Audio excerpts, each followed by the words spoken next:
Hello, thank you so much for clicking on my video. As you can see, this is a new channel for me.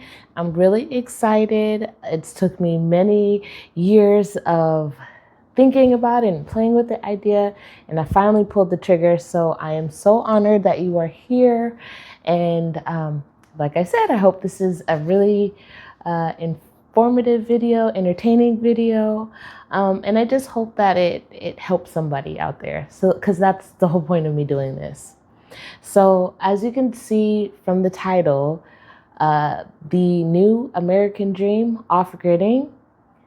Why would I say that? Well, if you clicked on this video, chances are you have some sort of interest in off-grid. And I'm here to tell you, you're not alone. Well, because there's tons of off-gridders now, but you're not so far off from what I would call the new American dream. We've been taught since forever, go to school, graduate, get a good job, or graduate, go to college, get a career, get the family, get your home. That is what the standard American dream is, go on vacations, things like that. But it just seems like it's a lie, it may have been true once upon a time. And, a lot of our grandparents and parents came from other countries just to pursue this dream. Even now today, people are still coming into this wonderful country to live the American dream. But I can tell you, as someone that has honestly tried to live, try to be a good citizen, try to do what was expected, go to work, come home, come home, have somewhere to live, food on your table. Okay, I'm not saying that I have a lack in that aspect, because I don't. I do have somewhere to call home, but it is not my home. It is someone else's income stream. My rental is someone's income stream. And I just don't want that. And I'm sure like many of you don't want that either. You want to be able to own something. You want to be able to step out on some ground that is yours. And I'm here to tell you it is possible. And this is coming from somebody that is now a single mom, and I'm still pursuing this. I'm still going to do it. And I'm not just talking. I actually have off-gridded. So if I say had, that's past tense, meaning I'm not currently. No, I'm actually not currently off-gridding at this recording of this video. But depending on when you see this, I may be on some property. Now, I actually own 40 acres by the grace of God. I own 40 acres to this day. And myself and my children have lived there. Our journey started in 2018. I was able to move to a small town in Arizona. I met a very kind gentleman, like sweetest guy ever.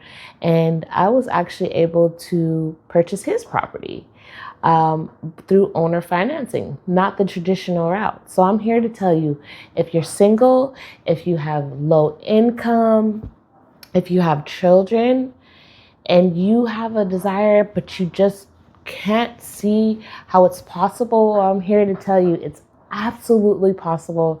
I did it. I'm going to hopefully share with you how to do it, give you maybe some ideas that you may not have thought of, and just encourage you to pursue and keep trying every day, do a little bit more towards your goal, because Rome wasn't built overnight. And trust me, my story is a very long story, but what I'm going to do is give you a brief synopsis of my background, what happened, how did I acquire this property really quickly, and then in other videos, I plan to break it down more slow, but just a synopsis. In 2018, I was tired. I was at that time I had my fourth child. And when he was 3 months old, I was able to be on, maternity leave with him. But when he was 3 months old, I visited Arizona. I met some wonderful people prior to me visiting.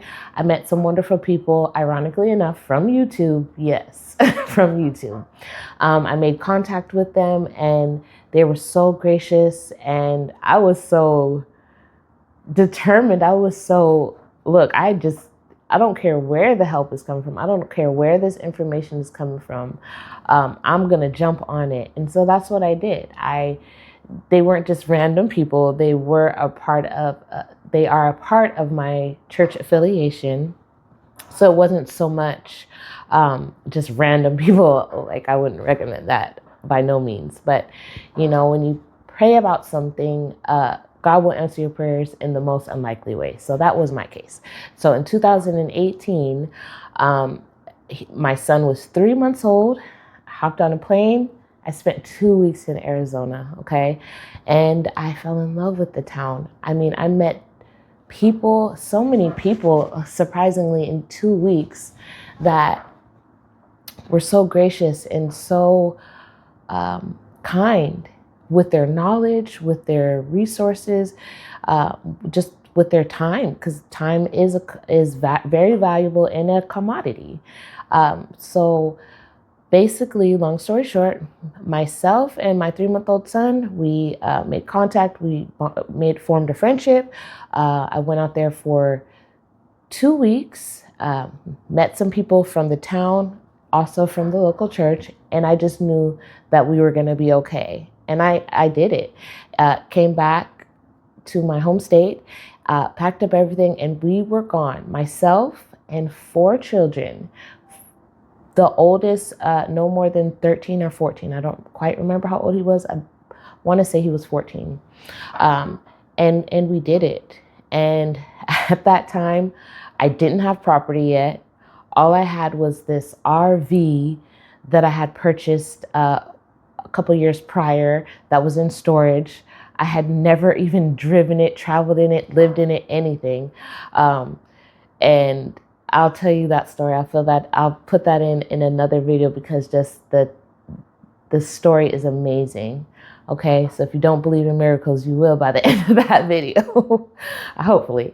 So we moved down there in this 27-foot travel trailer bunkhouse, and we did it. We rented on someone's property, which is one of the persons I met when I visited there in 2 weeks. And we rented a space. We were able to hook up the RV with an extension cord. So we had a little bit of electricity and some water. And it was tough. I'm not even going to lie. I'm not going to glorify it. It was new to the children. It was new to me. It was a world of unknown. Okay.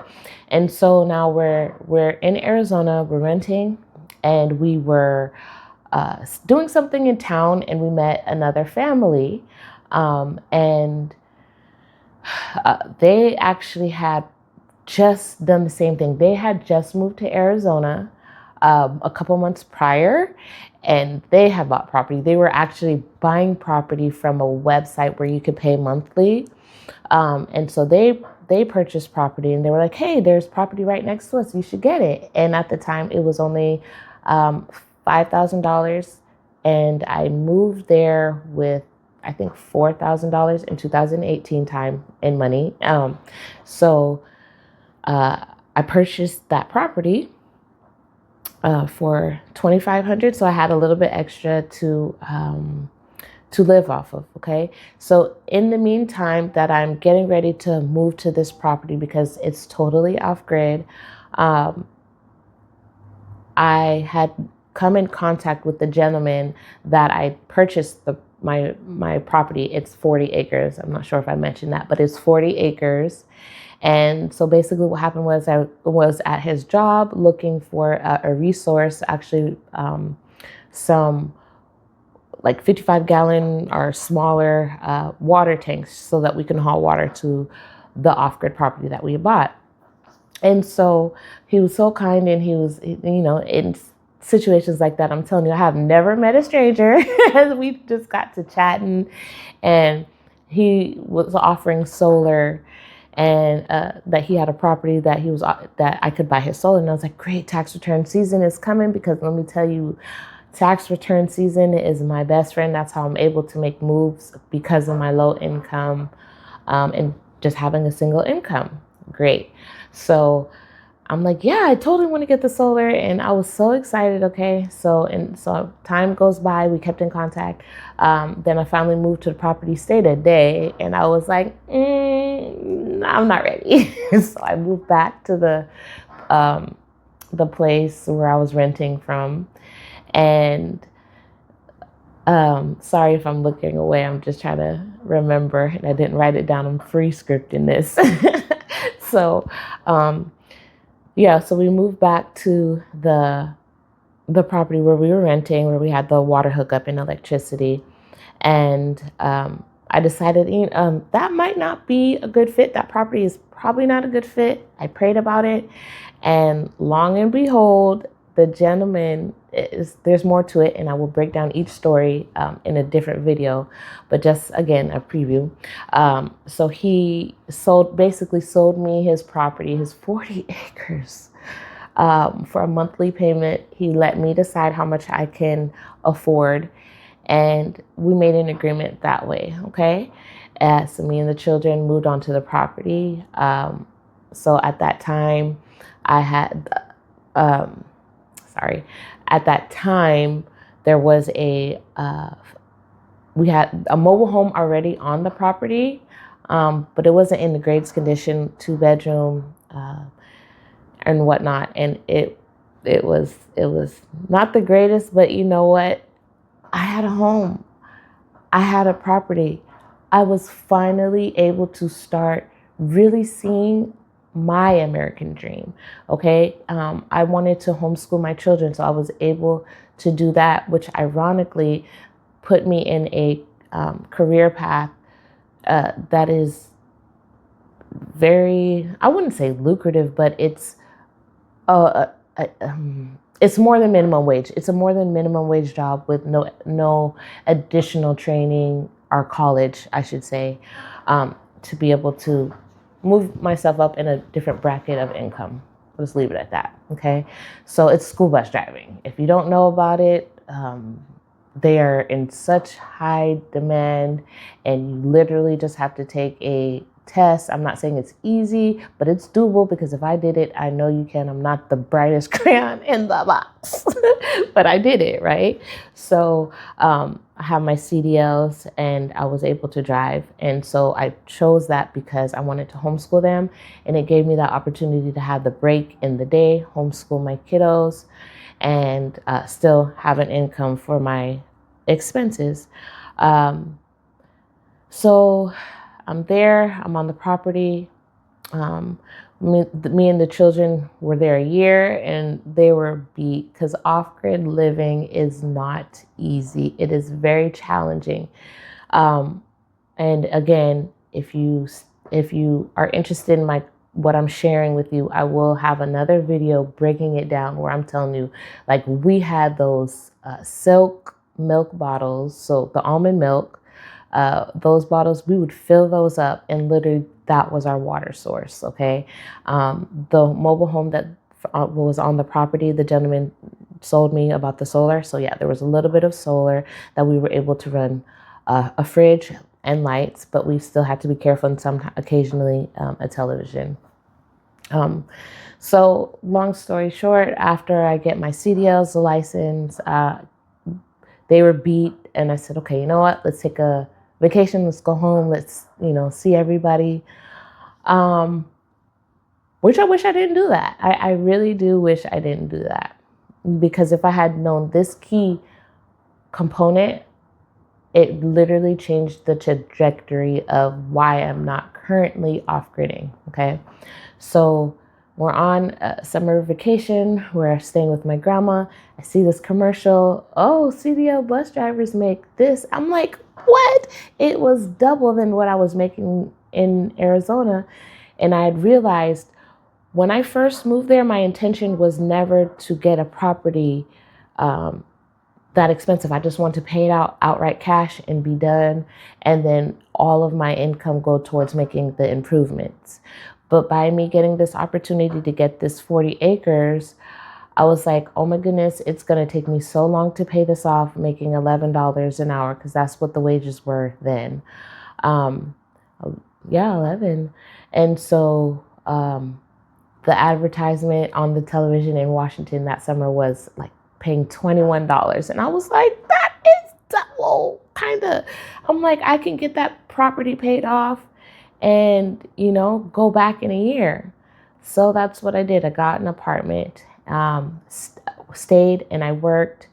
And then it kind of put me in a trap where now I'm making this money. That property's not looking so good. The kids are happy again. They're back in school. And we ended up staying longer than we should have. But long and behold, if you're following my timeline, it's about 2020. So COVID hits, shuts everything down. And for me, the pandemic was a blessing. I mean, I'm sure in a lot of ways for a lot of people, it just made you have to stop and slow down and really evaluate what is important, evaluate the relationships around you, right? So that's what happened. I was like, oh my goodness, this is not good times. Well, we're hightailing it out of here. So I had an apartment. We literally packed up and we moved back because I was like, there is no telling how long this is going to happen. I know they were saying 2 weeks, but I didn't buy that for a second. I was like, "Ooh, thank you, Lord, that I have this property. I am going home." So I go home and now we're on this property. And now I'm like, serious guys, okay, we're going to do this. And we got to do this. We got to get this together. And I was purchasing things that I know that we needed because I'm just convinced that this was it, right? We're done for. Everything that you were going to have on that property is what you were going to have because the world is going to, So I remember purchasing, materials and things that I needed. And of course, around that time, it was coming around tax return time. So I was able to have that to sustain us. And at the end, when the shutdown and lockdown kind of lifted, I received a call with a request to come back to Washington to work. When I was working in Washington after that summer, right? I was actually doing a TDY. So they sent me to a different town and city to work. And so that's what I did. And then when it shut down, we were shut down there. And so we went back to Arizona. Okay. And I still had an apartment. Long story again, in that long drawn out video where where I'm going to give more details, you'll get that backstory. So yeah, so basically we left and we came back to Washington because again, that money was like, I need this money to make these improvements to this property, right? So I'm working and it didn't last too long. They didn't really need the help as long as they did before because I was there before from September to March. And then returned the following year in about springtime. So then only worked there a couple months, and I'm like, And at that time, we went back to Arizona, and yeah, so we were there for a year. And we were doing things like getting IBC totes to store water because the silk bottles were driving the kids crazy. And we were able to get a little bit more solar. I was visiting Harbor Freight to, get those little panels to expand our lights. I had purchased a shed for my oldest son so that he could kind of have his own space. We were going to get it insulated, drywalled, and all those things for him. And, keep making improvements to the property. And then for me, the most darkest days happened, and I had about 5 people that passed away. And I'm someone that has never had to experience that. And it was really hard for me.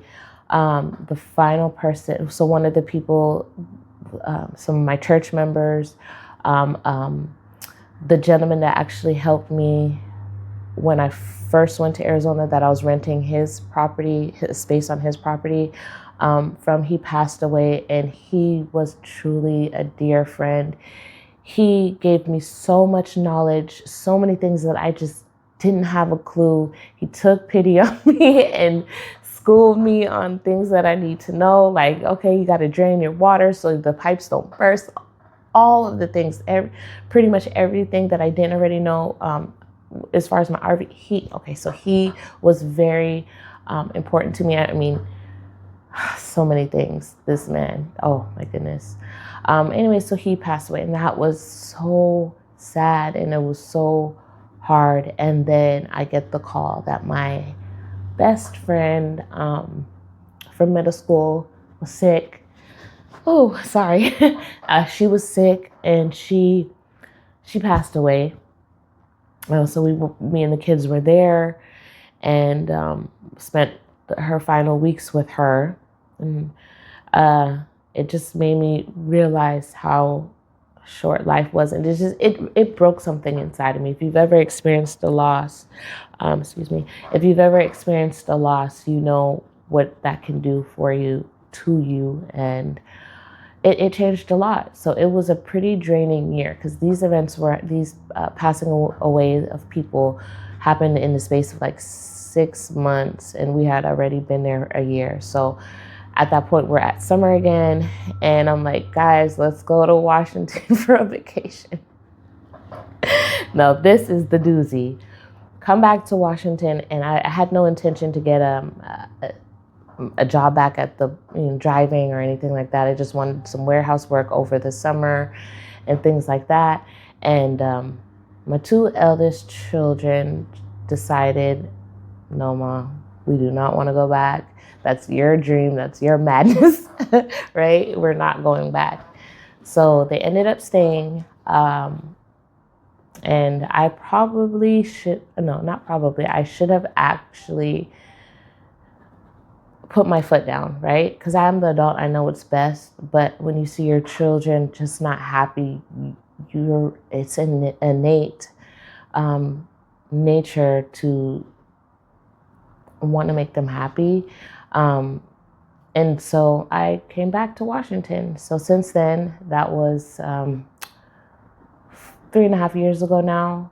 I have went back since. So after that, I went back for a couple weeks, and I was like, oh my goodness, I don't. So I have 4 children at that time, and so the 2 eldest stayed. The 2 babies went with me, and we went back. I call them babies, but they were not babies, but babies. So they went back with me, and I was there, and I was like, oh, I know I need to keep doing this. I know this is right. But just everybody's words, everyone's opinions, my own. I always wanted to be a mom. I did not want to not be with my children. So I made the decision to move back. Got another job for a bus company, and have been driving since. And then let's see, last year December, I was making more money than I've ever made. I was promoted and was able to have the apartment, and I had a good job, was able to purchase a new car, not brand new to me, was able to purchase a new car, and I wasn't happy. I still felt empty. At the time, the political climate had changed. All these things were happening, and it was just like, this is exactly why I want to be on my property. This is crazy. So I decided to move back, and I don't know. So I'm not going to share a bunch of details, but if you're an adult, then you kind of get the gist of it. I mean, the children's father, in the time that, because when my daughter stayed, she stayed with him. We just kind of reconnected, and just trying to parent our children together. We just got closer, right? And we ended up making a commitment to each other and having another. Oh, wait, no, I'm going too far. So we ended up, really being close, right? So I still was in the back of my mind, this relationship is great and everything, but I still want more. So I decided to go back, even though we were in a good place-ish. I still craved that. I still needed that. It was just a lot going on in these years, and I just wanted to go back to my property. And so I quit my job and we moved back. This was the beginning, January 2025, so the beginning of this year. And when I went there, I was expecting. So I'm like, are you kidding me? Like, no. So hence to say, I came back to Washington again. And I know you guys are going to roast me in the comments. There's birth control, there's this, there's that. I know, I don't need you to tell me. That's not the point. The point is, she's here now. And she's a blessing, as all my children are. And I'm ready to continue to still pursue what I want to do. So my oldest isn't with me. He's now since moved out. And the oldest daughter is in her senior year of high school. And I am really having a struggle to stay here. So with that being said, I'm going to always put my children's needs first.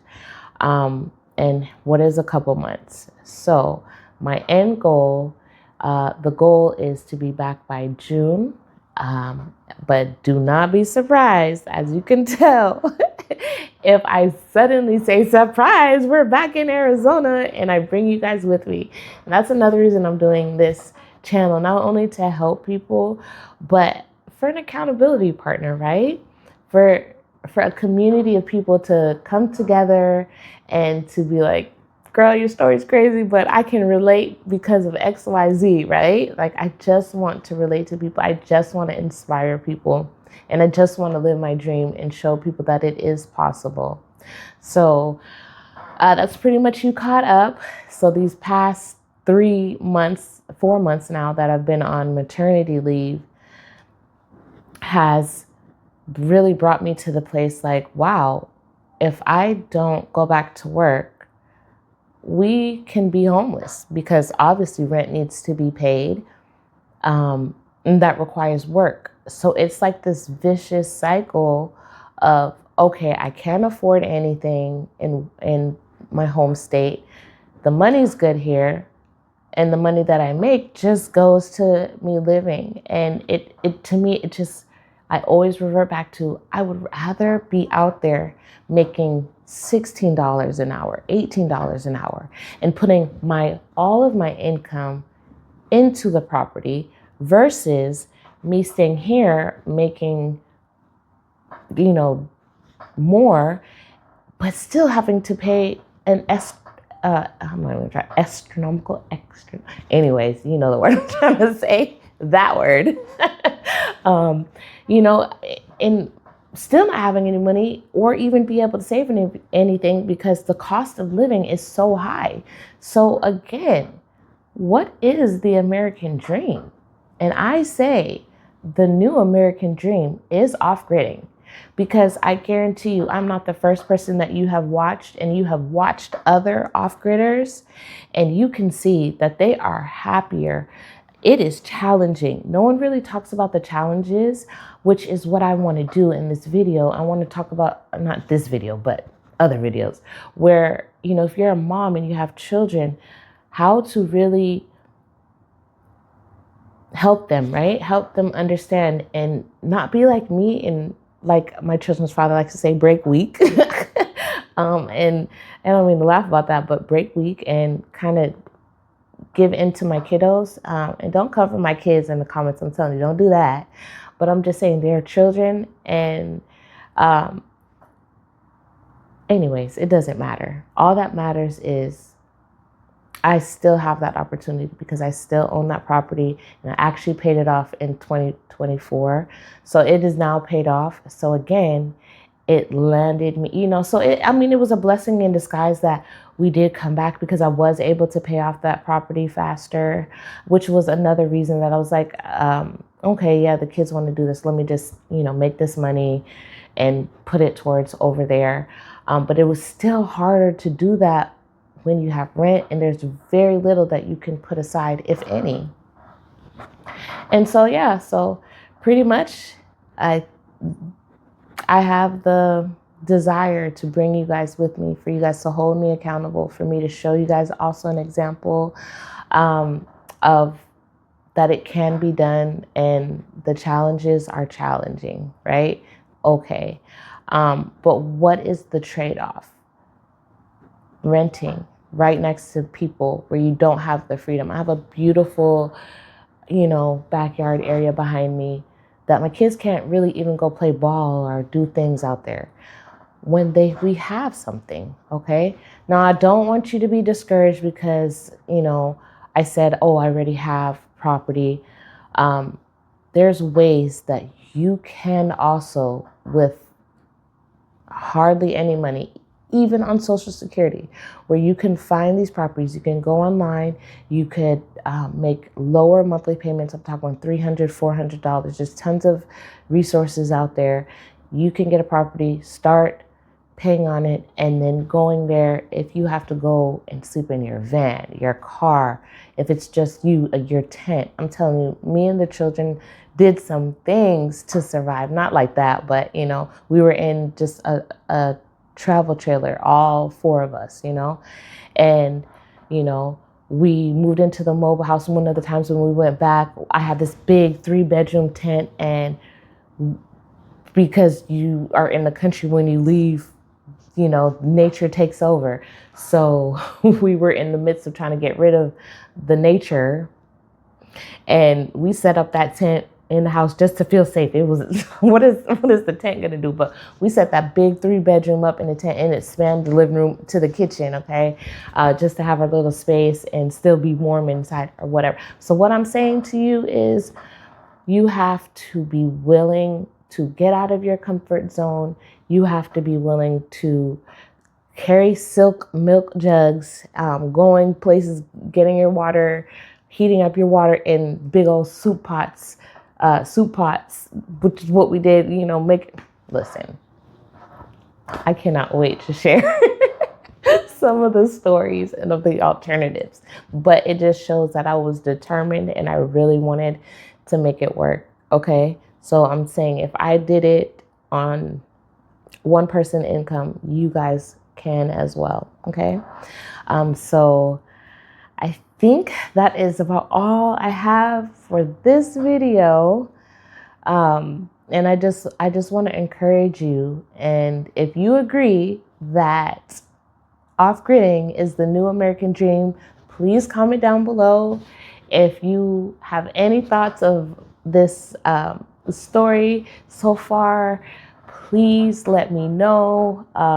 Share those comments. And I hope you enjoyed this content. And I invite you to watch the next video and come back and join me so that we can become a community together, that I can share with you, and you can share your opinions, your struggles, where you are in this journey of getting the new American dream off grid. I'm so excited. Thank you. If you watched all this rambling, I double thank you. So you know what to do next. The usual. Until next time, I'll see you later.